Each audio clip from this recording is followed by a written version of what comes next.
Right, this is probably the fourth time I will attempt to try to do this video. I actually uploaded this video or recorded this video before.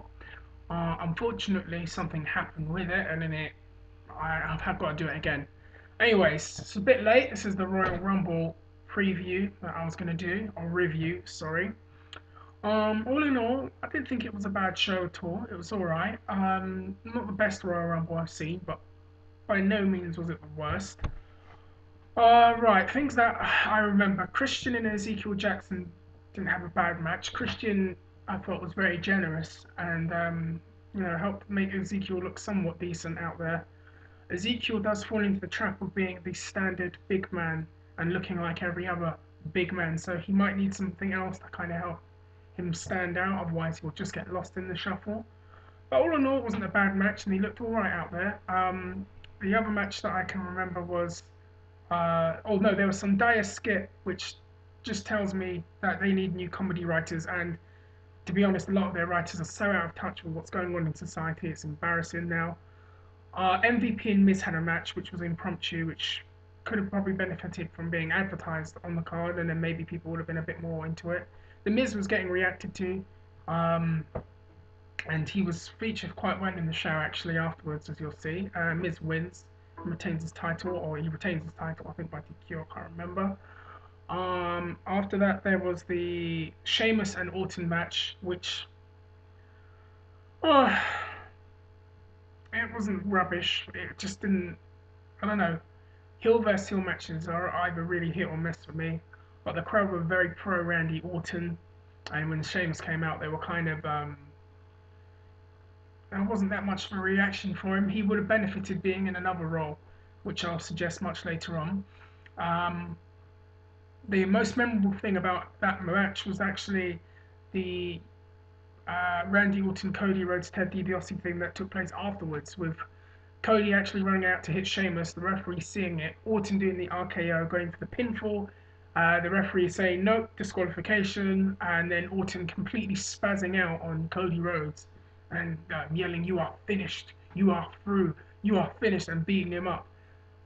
And then what was interesting to me about that was that the fans were chanting RKO, RKO, very pro Randy Orton as that was happening. And then as DiBiase came out, it was the same thing, and he spazzed out on DiBiase too. It was a very interesting little segment there. The problem is, I think the fans may end up turning Orton face, which is probably not the plan because I believe they want to turn DiBiase face. But the fans were very, very pro Randy Orton in that one. There was the Layla, Michelle McCall, Mickey James thing, which was more of a long segment, which would have been better suited to SmackDown. Doing the Mickey James thing. I've not been that keen on that storyline for obvious reasons. And I find it a bit worrying considering it's alleged McCall had some kind of eating disorder and was in hospital a few years ago while she was under contract. So it's a bit worrying that she's actually making fun of someone for someone's weight. I know it's a storyline, but still, it's a bit of a strange thing going on there. Anyways, it was gratifying. Mickey James won. Surprising because I think she's doing a country album, but maybe, who knows? I think she's probably going to stay with the company anyways. Taker and Rey Mysterio, it was actually decent. I preferred that. Out of the two title matches, that was probably the better one of the two.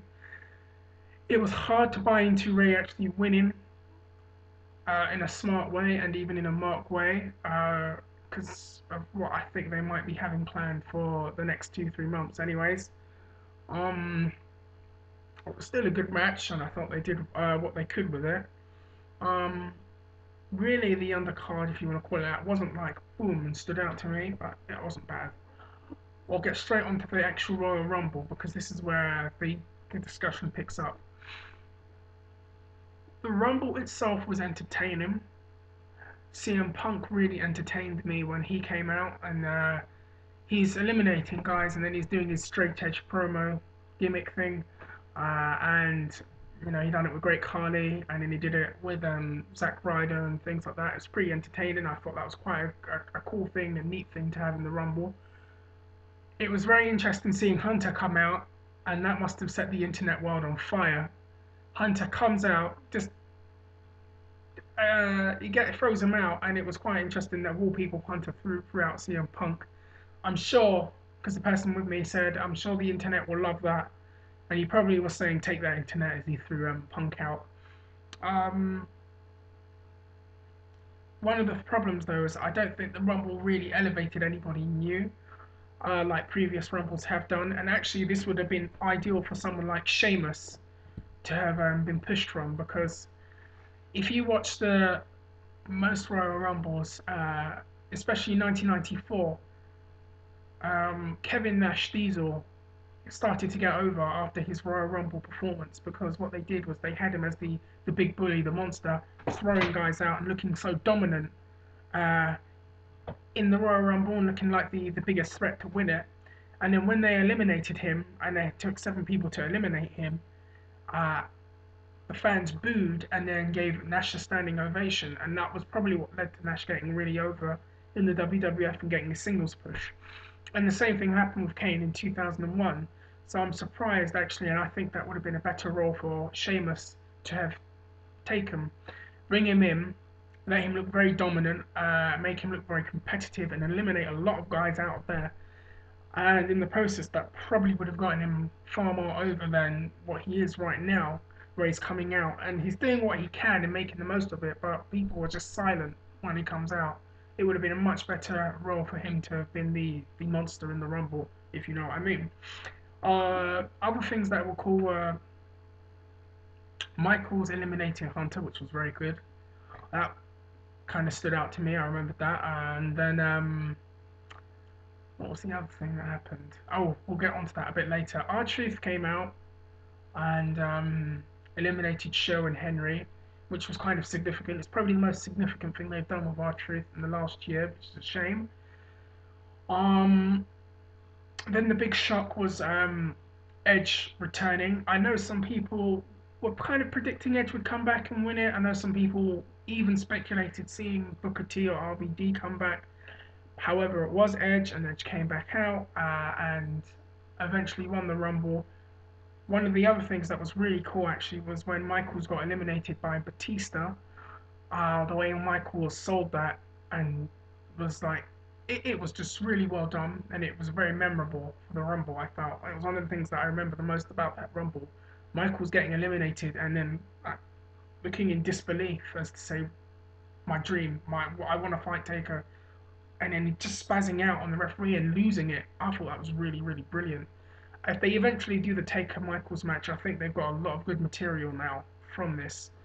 Um, Edge eventually wins it. People liked it, and I don't necessarily have a problem with it. People want to knock his physique, which is quite funny. Be interesting to see what they do with Edge. They're teasing Sheamus, which could happen. SmackDown will be taped tonight, so I wonder what they'll do there, what he'll do there. I highly doubt he's going to show up on ECW, but you never know. With Christian there, they might do something anyways, which could be interesting. I mean, the Rumble wasn't bad. Again, the only problem was it didn't really do enough to elevate somebody new and make someone look good. Even in the final three, when you get the up and comer that's in the final three and manages to hang into the final three before he gets eliminated, nothing like that was really done, which is a shame. And it's interesting that, this is the crisis period where they need to create new stars, and the Royal Rumble is one of those platforms where they could have created a new star or elevated someone, and they really didn't do that, which is, a shame. Anyways, I've got to get going now. This is a bit of a rushed video, so I apologise in advance. Let me know what you thought of the Rumble. I've probably got another wrestling video and an MMA video because there's quite a lot to talk about actually this week. Anyways, let me know what you think. Comments, rate, subscribe, and have a good one.